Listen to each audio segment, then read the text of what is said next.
This is Booked on Rock. I'm Eric Senich. Our guest, Judy Scott, author of Leonard, Marianne, and Me, Magical Summers on Hydra. Leonard, Marianne, and Me chronicles 40 years of Judy Scott's frequent summers on the Greek island of Hydra with a diverse artistic community and her friendship with singer-songwriter and poet Leonard Cohen and his legendary muse, Marianne Ihlen.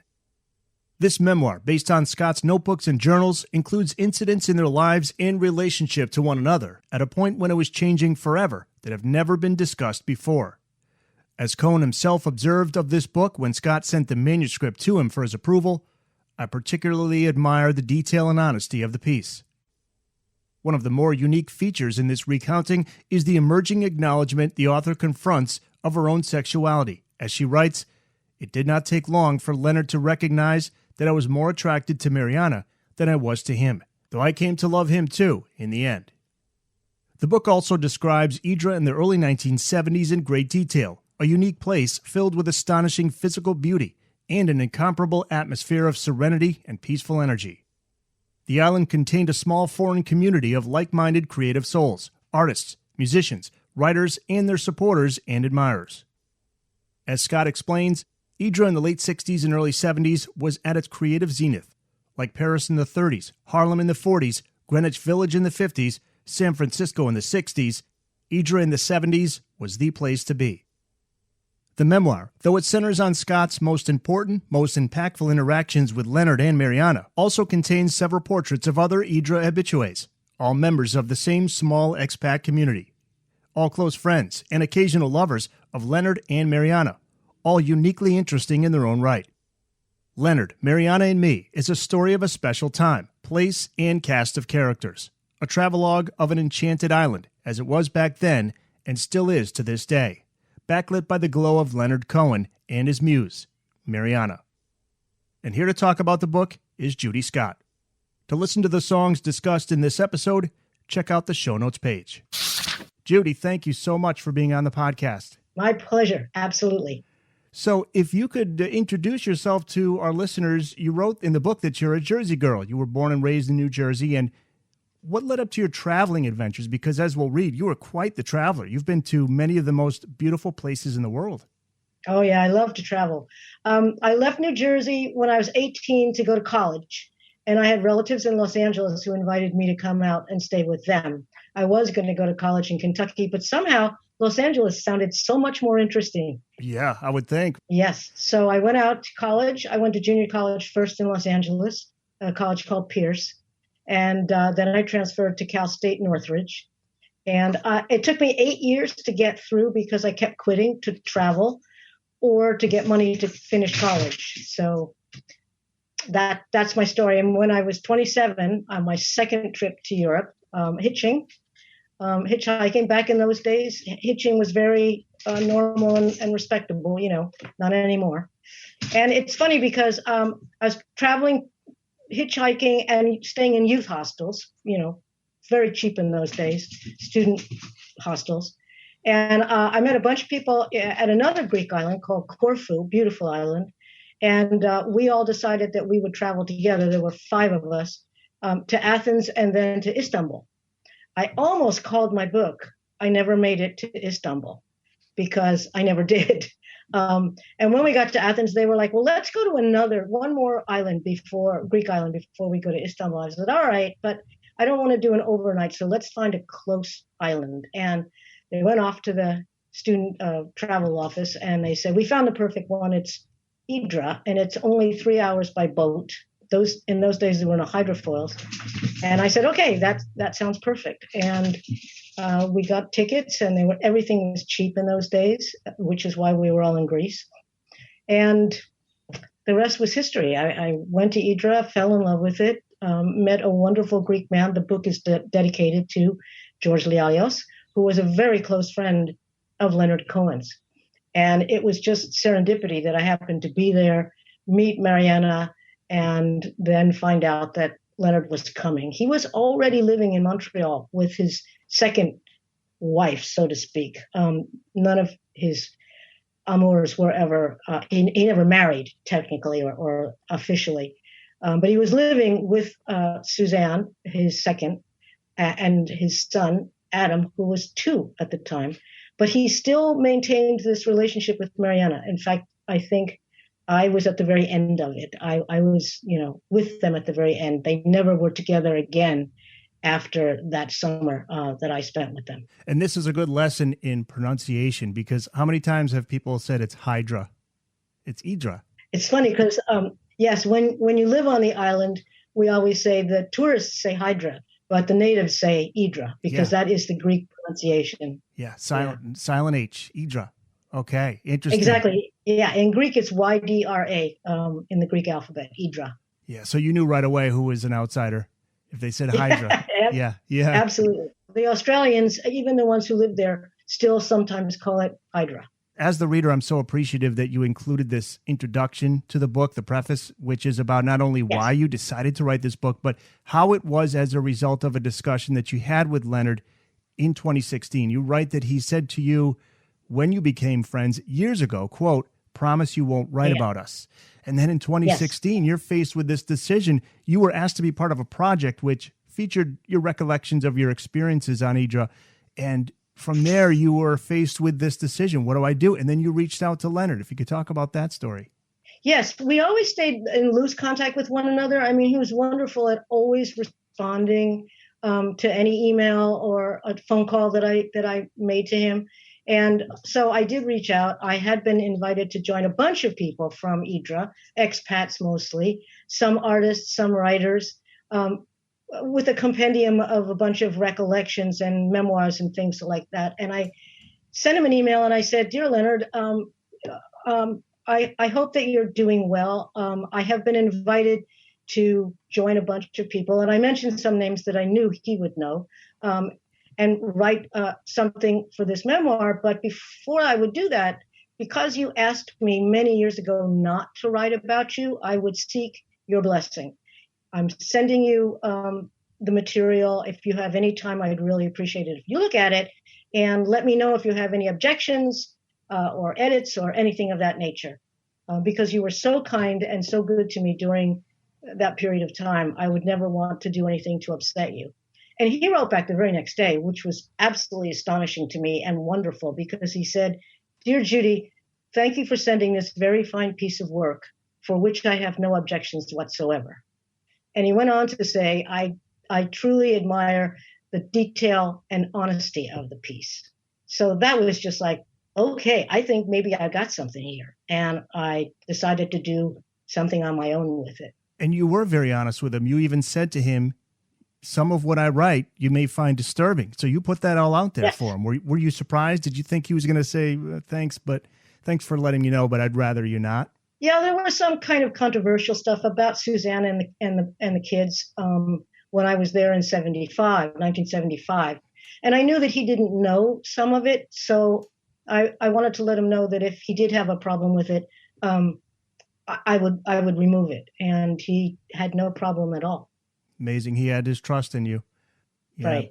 Your story on Hydra begins in 1973 at the age of 27. Like you said, you and your cousin had hitchhiked through Ireland, England, Holland, France, and Italy before arriving in Greece. Hydra, you would find, was a special place, a beautiful place, and Henry Miller visited there during World War II. He described it in one of his books as being like the pause in a musical composition that allows the composer to proceed in a new direction.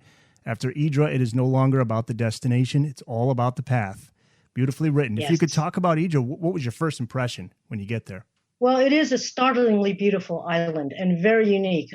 It's the only Greek island and one of the few islands in the world where there's no automated traffic whatsoever, no transport, no trucks, no cars, no buses, no motorcycles, because all of the roads on Hydra are built around steps. There are 3 steep hills, one on either side of the harbor and one behind the harbor, and all of them have steps in them. So you can't have any wheeled transport. So it's extremely quiet and peaceful. And yet there's an enormous energy about the place as well. It's kind of a contrast. And it's very supportive in the way that the town is is situated. I know you've probably read that one of my friends, who eventually became a good friend, mentioned, and a good friend of Leonard's as well, mentioned in the book, said to me, "Do you know what the saying is on Hydra?" When we were talking about some of the adventures I had, and I said, "What?" And he said, "The motto on Hydra is, if you want to get away with anything on Hydra, don't do it for more than an hour." I remember that. Because it's a very intimate place. And how were the people there as far as welcoming in outsiders? Well, the Greeks on Hydra, and the man that I stayed with, George Lialios, the man that the book is dedicated to, explained it all to me. But the Greeks on Hydra were originally from Albania, and during the time that the Turkish Empire had control over Greece. And the Albanians are notoriously xenophobic. They don't like strangers very much. To this day, if you try and travel to Albania, Americans aren't even allowed in. You find that they are very reserved people. So the Greeks on Hydra are very different from the ones on Corfu or Mykonos or some of the other islands that I visited, in that they're rather reserved. They like the tourists and they like the money that the tourists bring. They aren't that crazy, especially back then in 1973. With the expats, because they didn't spend a lot of money and they took up a lot of space. So there was a pretty close distinction, except for the Greeks who came in contact with the foreign people, the vendors and restaurant people and stuff like that. But the main Greek population mostly kept itself separated from the expatriate foreign population. Yeah, and then you write about the pink splotch caper story. Was not expecting that one. You met a woman named Carol from New Jersey. She has an ex who tried killing her and even dug a grave under the kitchen floor. And then all the details are in the book. People really should read all of it. But what's crazy to hear that once they found out that she was not Greek, they let him go. Yeah, I've had a couple of, especially, again, back in the day. It's much different now, but back in 73, 75, there was so much distinction. If you were even in the middle of Athens, you could tell the Greeks from the tourists or the foreigners. Now, you really can't. They're very, very more integrated, you would say, than they were back then. And I had a couple of experiences. I was on an ocean-going ferry boat coming from Santorini, and it was the middle of winter, so it was a bad sea. It was raining, and some of the backpackers had bought the cheapest passage, which was an exterior seat, and the boat was completely empty. But the guy who was the purser, the guy who was in charge, wouldn't let them come inside, even though it was raining out. And one of the young girls confronted him and said, "Why won't you?" And he actually hit her. Oh. And when we got into Piraeus, they wanted to know where the ferry boat office was. And I said, "You can go over, but it won't do you any good, because they always believe the Greek and they don't believe the foreigner." That has also changed a lot, but that's how it was back then. So now let's get to the story of Marianne and Leonard. So you meet Marianne shortly after arriving. Now this is the Marianne. Yes. The one Leonard Cohen wrote about. In fact, you quote her in the book as saying, "If I hadn't driven him crazy, he probably wouldn't have written a thing." Can you talk about how you met her and your first impressions of her? Sure. So I was only 3 days on the island, and I went out to a taverna. We were swimming, and I went to get a beer and use the restroom. And there was a group of people outside eating, and they invited me to join them. And it turned out that the man I dedicated the book to was one of them, George. And he invited me to come up with his party. There was a French lady friend of his and a German lady friend of his and a French man come up to his house and have more wine and watch the sunset. And up we went. I thought we were going up for like an hour, but it was really 20 minutes, 400 steps. It's quite a climb. But his house was beautiful. He had literally a mansion, 17-room mansion on the side of the hill on Hydra. And they all went to take showers. They set me up with a glass of wine and a knock on the door, and the maid answers the door, and in walks this lovely, tall, blonde, tanned Norwegian woman named Marianne. Always Marianne. Even Leonard never called her anything but Marianne, which is the Norwegian pronunciation. She sits down and she came up to make a phone call because George had the only phone among the foreigners on the island. And we started chatting. She poured some wine and she said she had lived there for 11 years with a songwriter. Perhaps I had heard of him, Leonard Cohen. Oh my God. I mean, I went, this is the So Long Marianne. And I said, he's one of my absolute favorites. And that's when she said, well, he doesn't live here anymore. And if I hadn't driven him crazy, he never probably would have written any of those songs. But he has himself said many times that she was a muse and that she inspired him to write as many songs as he did, many of them about her. Yeah. How small does the world feel at that point? I mean, I was just of all amazed. The places that, of all the places to run into somebody like that. Sheer serendipity. Absolutely. The most luck I've ever had in my life. I mean, talk about luck. Yeah. I mean, you're a fan of Leonard's work. So this was exciting for you to meet his muse. Talk about how you became a fan. It started with Judy Collins. You saw Judy Collins singing his songs. That's how you became a fan of his work. A friend of mine had her Wildflower album, and it had two of his songs on it, and I was like, wow. I think one of them was Sisters of Mercy, and the other one was Hey, That's No Way to Say Goodbye, two of his really standard hits. And I became a fan of his as soon as I heard those. I went out and bought his album. I thought it was great. 2 years later, I bought his second album. I think that was 1969. And he was just like my top three: Willie Nelson, Chris Christopherson, and Leonard Cohen. Such a soulful voice. What a unique artist. Leonard's fans, I'm sure, are very curious to find out more about Marianne. I want to make sure I got it right. Marianne. Some people call her Marianne. Did she get referred the to? song is So Long Marianne. So people who don't know her or have never met her refer to her as Marianne. He made it So Long Marianne just because it worked for the lyrics. It wouldn't have worked if he, wrote So Long Marianne. So it was so, and it's spelled Marianne. It's just that the Norwegians pronounce that final E at the end. But everyone who knows her, everyone, including Leonard, only called her Marianne. So as you got to know her, you say she had an incredibly attractive personality, warm, funny, engaging, and eternally curious about life, people, spiritual things, magic, the whole 9 yards.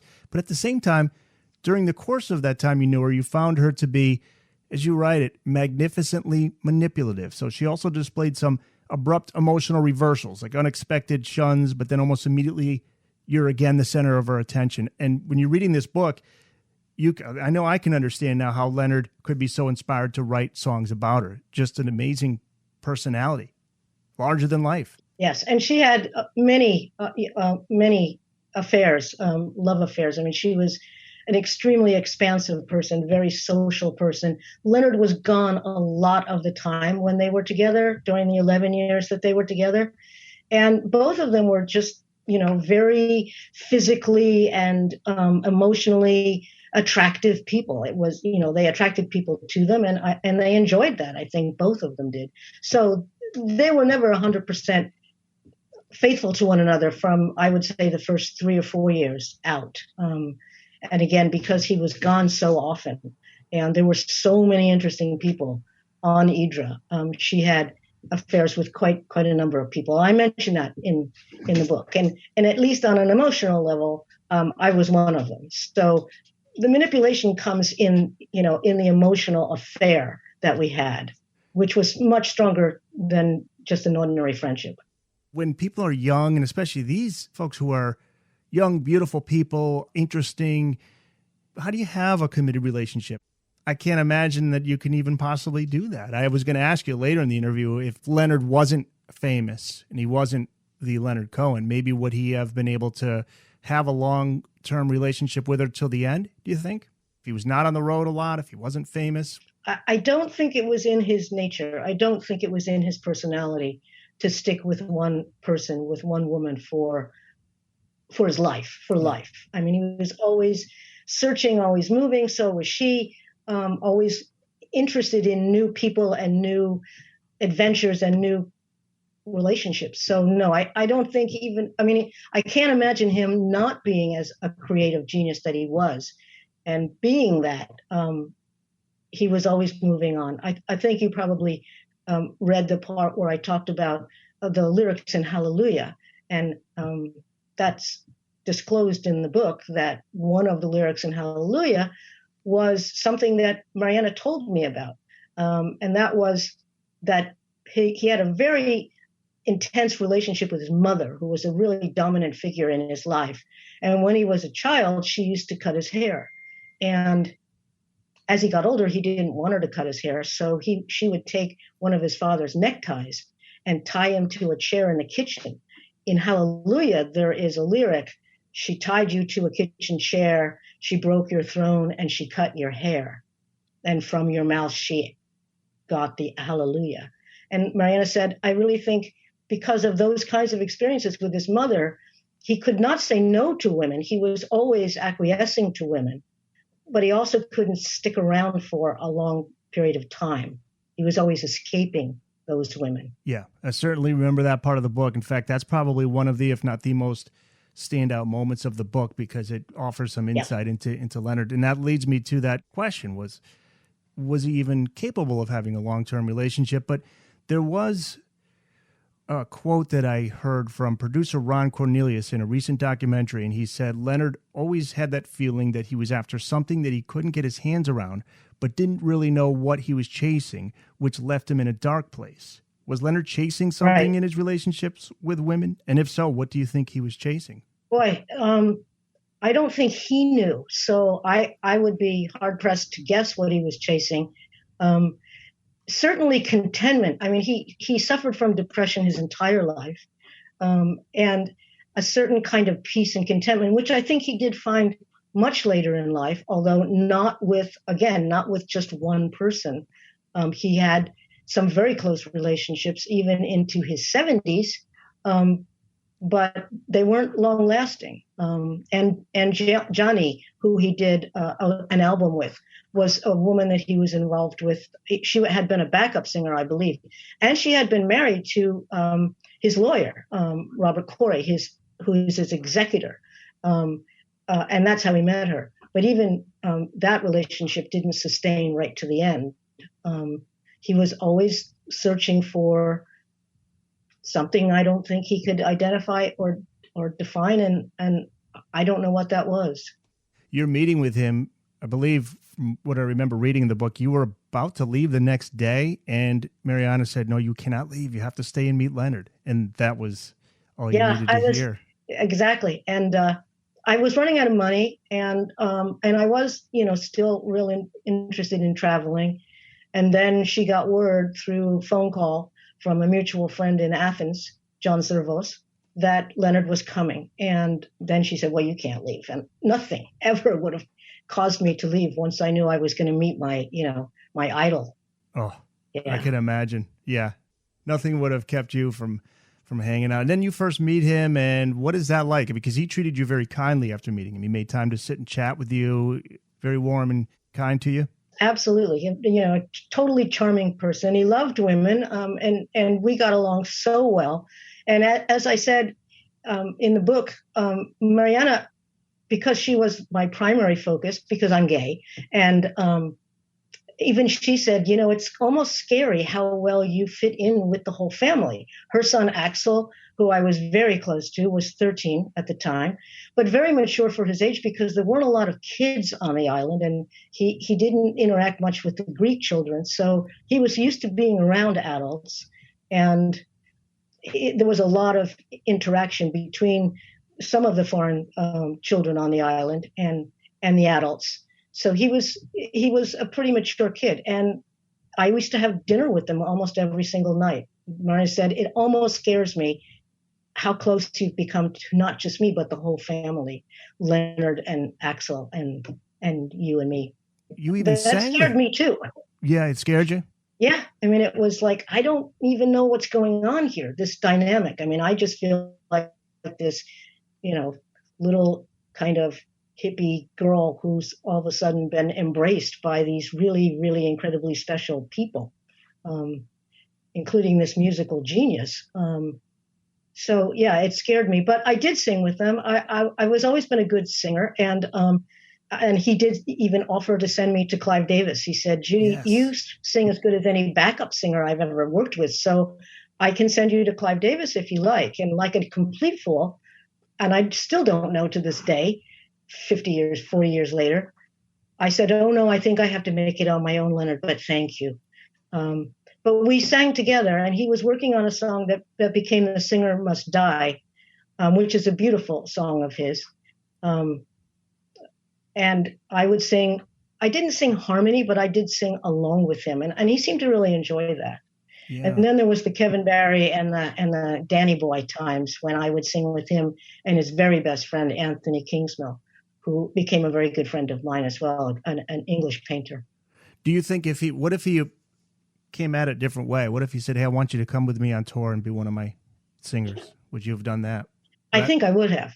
Was the Clive Davis thing just intimidating, or were you sincerely thinking I want to make it on my own? Because I would be intimidated by Clive Davis. I'd be a little nervous to audition for him. That's for sure. He was the head of Columbia Records at that time, and was a friend of Leonard's. I think because I've always suffered from stage fright, that singing with Leonard in his studio was real easy, in his office. But having to perform in front of someone, like at an audition, was really intimidating to me. And I think that probably was part of it. Sure. There's so many other things that you don't think about with musicians. You obviously have to have the talent, but there are other things about it. You have to be able to live on the road. You have to be able to want to be on stage. I mean, Barbra Streisand was petrified of getting up on stage. I remember my mom and dad telling me this story about how in her early days, she used to stand with her back to the audience and they'd have to say, you got to look at the audience. She was painfully shy. So yeah, it's a lot of that stuff is, I don't know. I'm with you on that. I don't know if I could stand in front of a big crowd either. You made a musical connection, not just through singing with him, but you did break down the blues music for him in a way he hadn't heard, because blues was something he said he had difficulty playing on the guitar. Yes. He said it's a lot of fast fingering and fast riffs, and I've never been very good at it, so I just stick to what I know. But when we were talking about blues music, I said, I did because I was a philosophy major in college, I said I did a paper on blues music and its connection to philosophy, to phenomenology, in that sound it takes about a 32nd of a second to reach an ear from where it originates. And I said, and that 1/32 of a second represents not ever being able to be in the present. And it represents the blues. And blues music is kind of the musical incantation of being that far out of reality, not ever being able to be present. And I said, that's why the blues sometimes is a scream or a wail. It's the identification of never being absolutely a part of reality, of the present. And he said, wow, that's kind of interesting. I never thought about that, but I kind of like it. So I felt, I felt kind of confirmation, which was really nice. Yeah, that is an interesting way to look at it. Did he have artists that he looked up to growing up that inspired him that he would talk about with you? Not so much, but I've certainly read different things. He really loved country music. And the first band he was in Montreal was called the Buckskin Boys. And it literally was a country western band. He was a big George Jones fan and a big Willie Nelson fan. And but Leonard was just so encompassing. He liked all kinds of music. He liked jazz, and he was a big fan of Dylan's and other folk-oriented. He had an affair with Joni Mitchell. I don't believe he had an affair with Judy Collins. She said they never became lovers, but they were very good friends.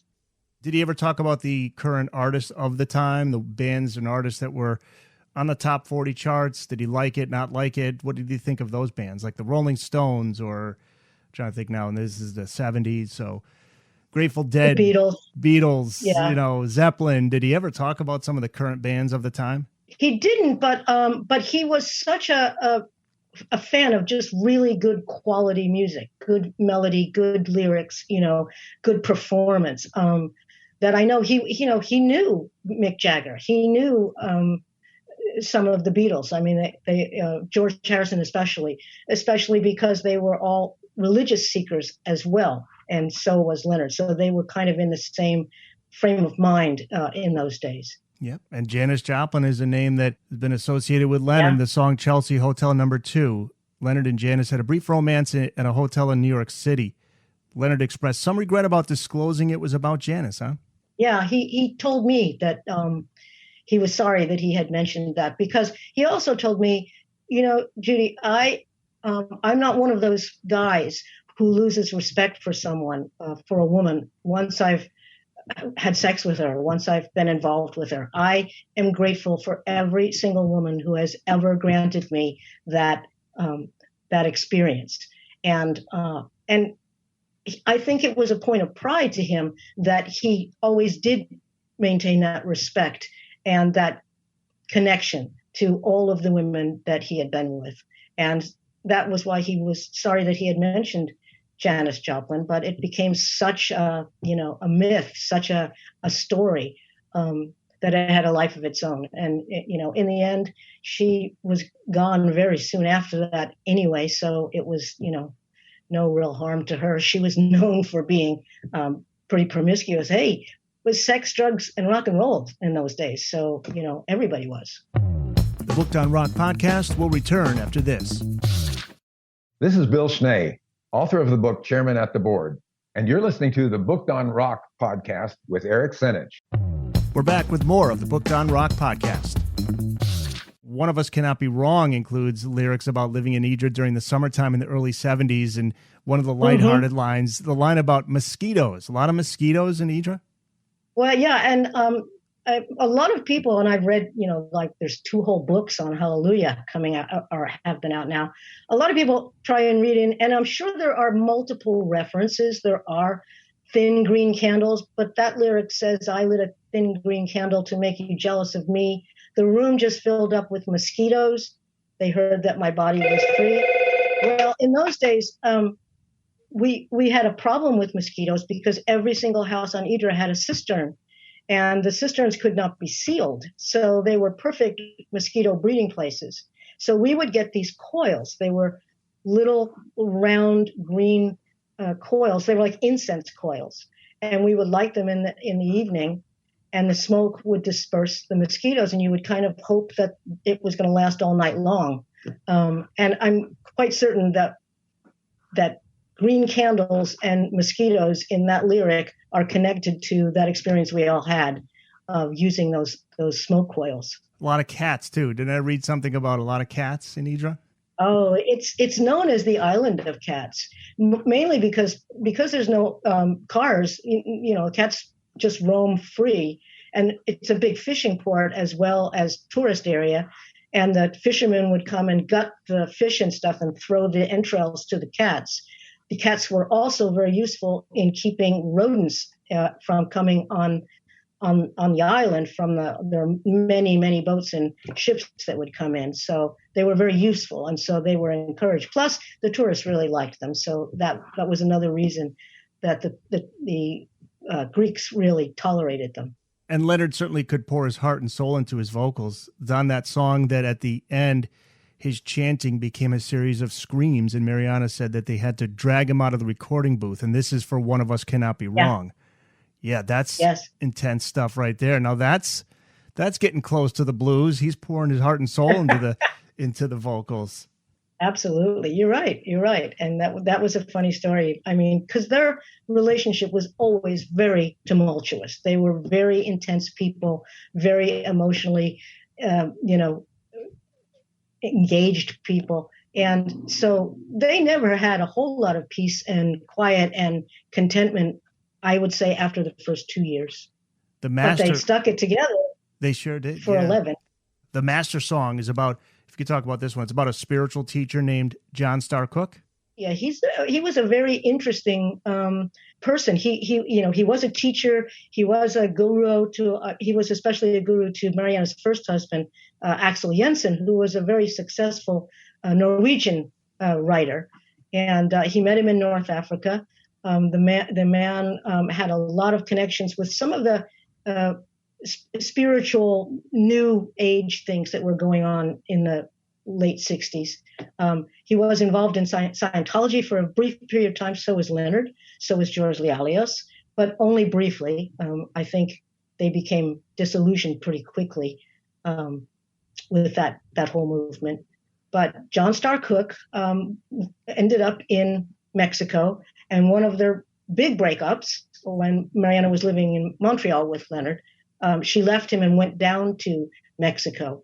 And John Starr Cook was a cripple. He had an accident in North Africa and was in a wheelchair for the rest of his life. But he was someone very much like Leonard in that he was a very captivating personality. Marianne spent several weeks down there, and during that period of time, Leonard wrote the master song. George Lialios told me that was about John Starr Cook. Interesting. Now, how about the song Suzanne, often misinterpreted as being about Suzanne Elrod, which it isn't. Yeah. And you include a story in the book about how Suzanne Elrod was born Susan Elrod. She changed it to Suzanne so that everyone would think he wrote it about her. But Leonard had written that several years before he met her. It's about a completely different woman. Right. And who is the real Suzanne? It was the girlfriend of one of his close friends in Montreal. I can't remember her last name now, but he never had an affair with her, but he did visit her in her loft. He said she had one of the first riverfront lofts in Montreal on the St. Lawrence River.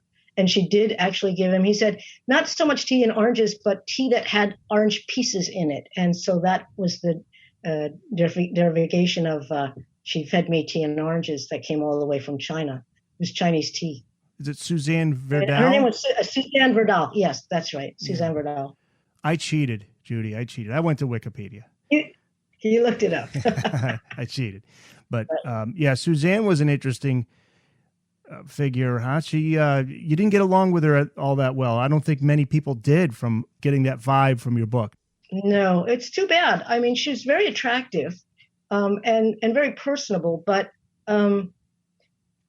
it's hard to explain. I mean, we got along initially, but it was hard to warm up to her, especially because there was so much contrast between her and Marianne, and they were just such incredibly different people.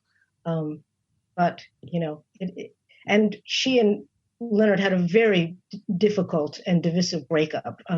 There was a fair period of time when she would not let him see the children. And I think she was living in France with the children at the time, and he had to buy what the equivalent of an RV, which he parked at the bottom of the driveway of that big house that he was paying for, where they lived in France, so that he could see the kids and they could come down the driveway and visit with him, but she wouldn't let him come to the house. So they had a very difficult and divisive parting. What do you think he saw in Suzanne? What was his attraction to her? She was very physical and very attractive. And also, you know, I mean, they met in a Scientology class when both of them were looking into that. And both of them were seekers, you know, both of them were looking for spiritual enlightenment of one sort or another. And I'm sure that is what, you know, that combination of high sexuality and high spirituality for someone like Leonard, I think, was very intoxicating. Mm. She seemed to be more protective of things rather than her children. There was a story about, was it a telephone? She had it in Hydra when I knew her in 1975. One of those old-fashioned black rotary dial telephones. And at one point, and the kids were there. Adam was 4. Lorca was only 11 months old. She had an au pair that took care of the kids most of the time. And she prepared to go leave the island and go to France to look for a house to rent for the winter. And she told me just before she left, if you need to make a phone call, another mutual friend, this Australian woman named Deirdre, she has the key. You used to be able to put like a block on the rotary dial so that you couldn't dial out. So you could get incoming calls, but you couldn't make a call. And Suzanne said, because I don't trust the au pair, I've given the key to Deirdre. So if you need to take a phone call, then get the key from her. And I thought, well, that's interesting because you're worried about the phone, but you're leaving her with your 2 young children. So you trust her with them, but not with your telephone. Yeah, that's sad. So that was sad. Yeah. Did you get to know their children? I didn't know them after. I mean, Adam was 4. There's a picture of him and Suzanne in my book, which you probably saw. Yeah. But I did not know them at all as they grew up. I didn't see them different times they were on Hydra. It was different from times that I was on Hydra. And I was contacted by Robert Corey, his executor, when one or more drafts of my book Leonard had, and there were a couple of things that the family wanted me to remove, which I did. So Robert Corey said, "You do that, and I'll take care of the family's concerns." So I did do that. How was Leonard as a dad? He was on the road a lot, but was he a good dad? The kids, I mean, from the time that Lorca was 16, she only lived with Leonard. And Adam, of course, was totally devoted to his father and very close to his father. Adam was in, this isn't in my book, but Adam was in a very serious motorcycle accident when he was 18. And Leonard went and stayed in the hospital with him for over a month. I mean, slept there every night and really took care of him. He was a very good father. Loved his kids. Yeah, and they loved him very, very much. You did write about years later in the 90s, you ran into Suzanne again, and by then she had alienated most of the people she knew, and she was hardly recognizable to you. I think you wrote that she had a cane, and there was that moment there where you could have acknowledged, because somebody was introducing, or at least they thought they were introducing you to, and she's looking at you like you thought that she knew who you were, and you definitely knew who she was, but you both pretended to don't know who you are. Yeah, I mean, a very good friend, mutual friend, Brian Sidaway, an Australian man who still lives on Hydra and is still a very good friend, said to me, "Do you know Suzanne?" He had been talking to her. And I mean, I had lunch with her in Brentwood. So we knew each other fairly well. And I said no, and she said no. And so he introduced us and we both went, "Yeah, hi." And then I just left. You said you saw her again sitting on the park bench somewhere? In 2019, she spent a couple of weeks on Hydra because we have mutual friends, and we call it the Hydra circuit. But like my friend Alexis told me, if you want to do anything on Hydra, don't do it for more than an hour, because gossip is a recreational sport on Hydra. So I knew she was there. The last thing I heard was that she was planning on moving back to France. She left Hydra, I think, in 2010 and moved back to Miami, which is where she's from. But according to a mutual friend, she wasn't happy in Miami and was thinking to return to France, to Paris. You became pregnant with your daughter, Tori, while you were there, 1975? Yes. Okay, so eventually you did move back to New Jersey in 76, and Leonard was still in your life through his music at that time. You spent many hours listening to his album, New Skin for the Old Ceremony. It includes a song called Take This Longing, and you suspect there's a lyric in there inspired by a poem that you wrote? Yes, in fact, I had a conversation with the man. His name is Jim Devlin. He's an academic from England, and he wrote 3 books about Leonard Cohen, including Leonard Cohen in his own words. Robert Corey, the executor, I said, "Do you know Jim Devlin?" He said, "Oh, of course I know Jim."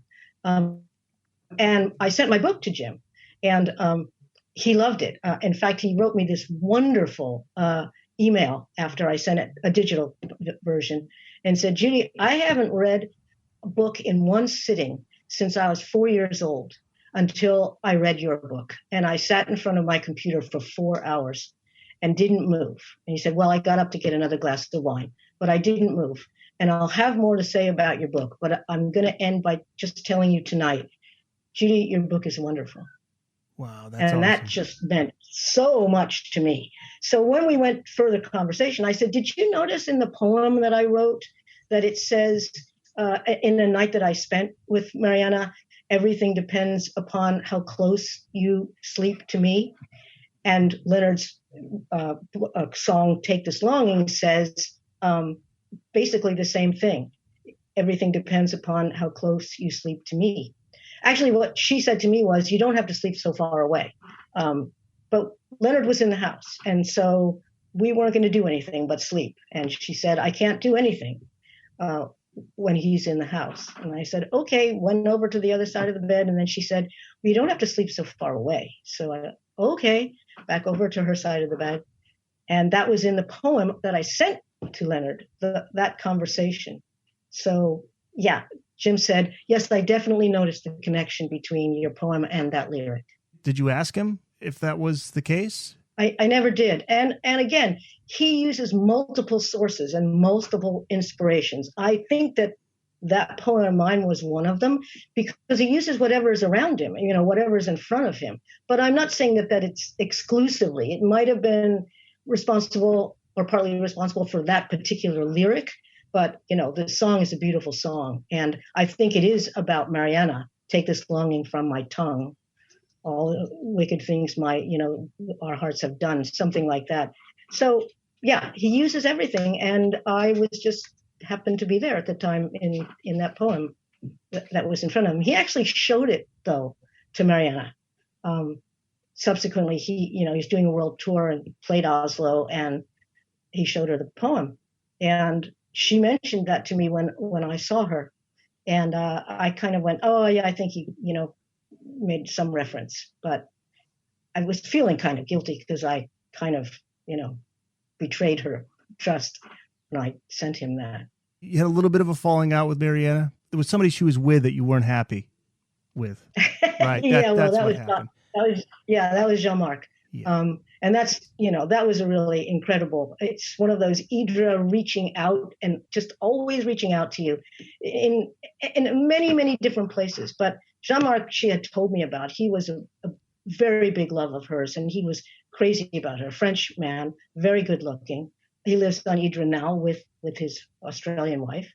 And she showed me pictures of him. This is in 1973. Then I left.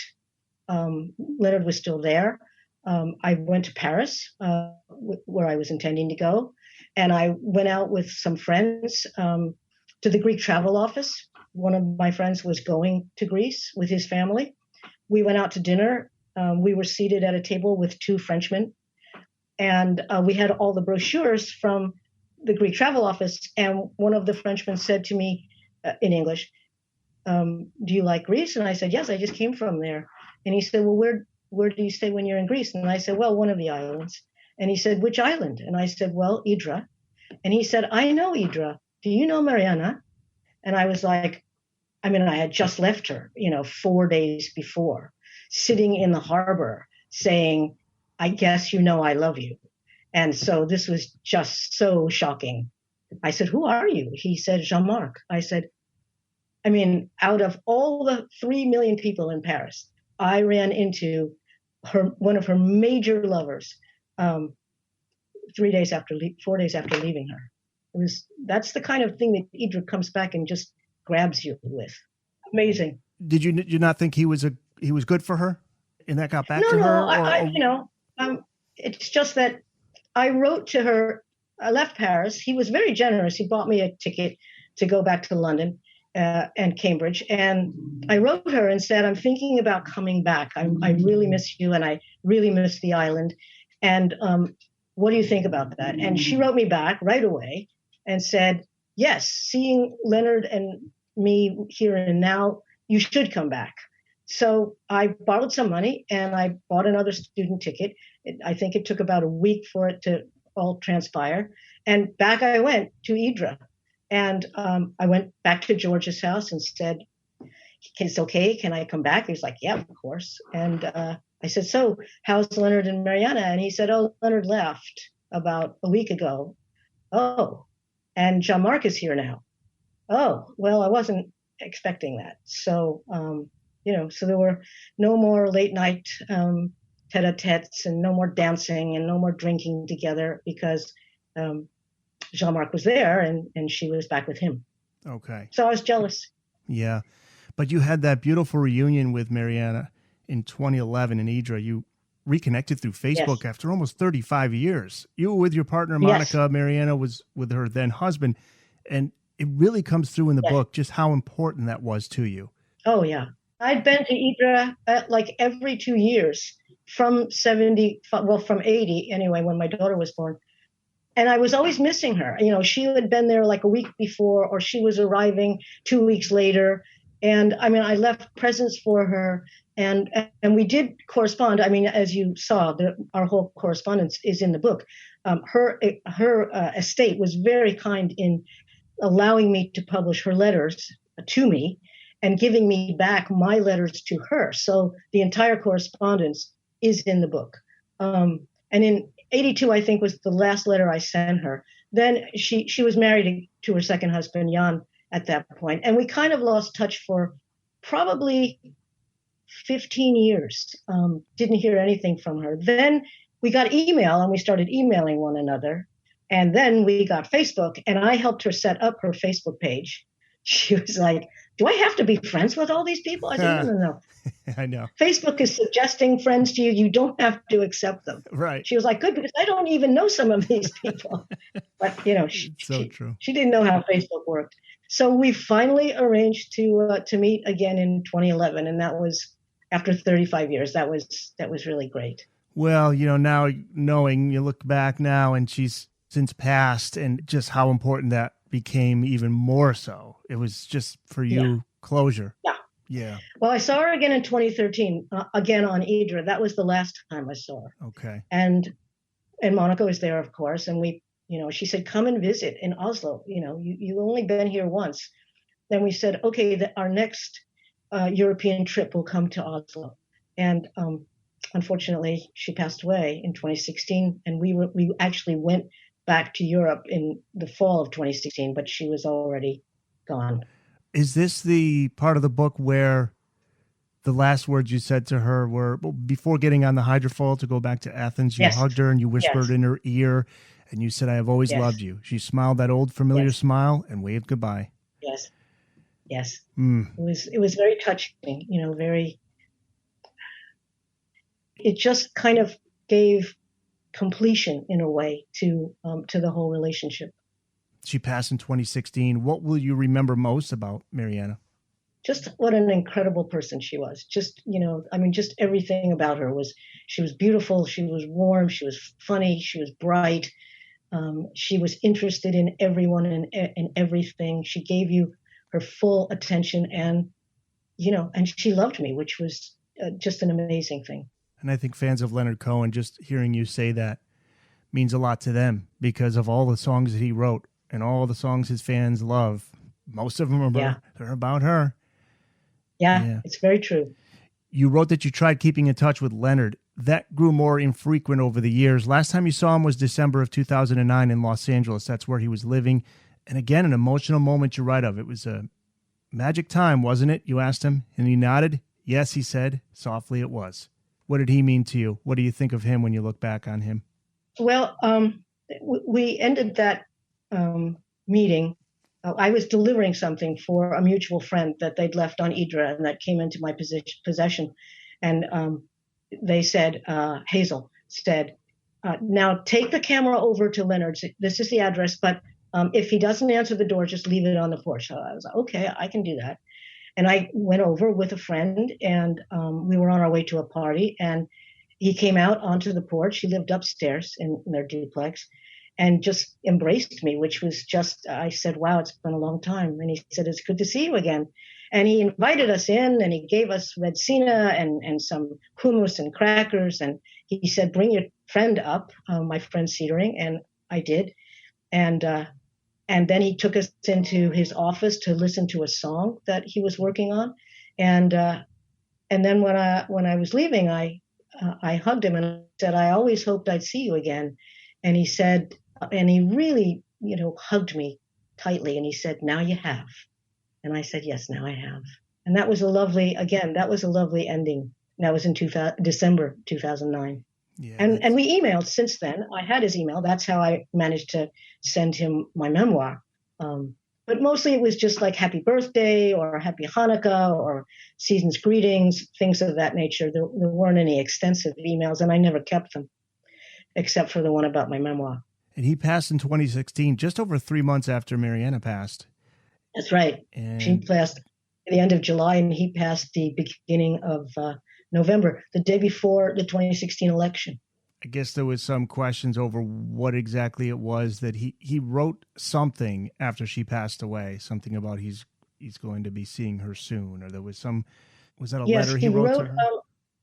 An email that he wrote to her that she wanted. She asked her friend Jan Molstad to let Leonard know.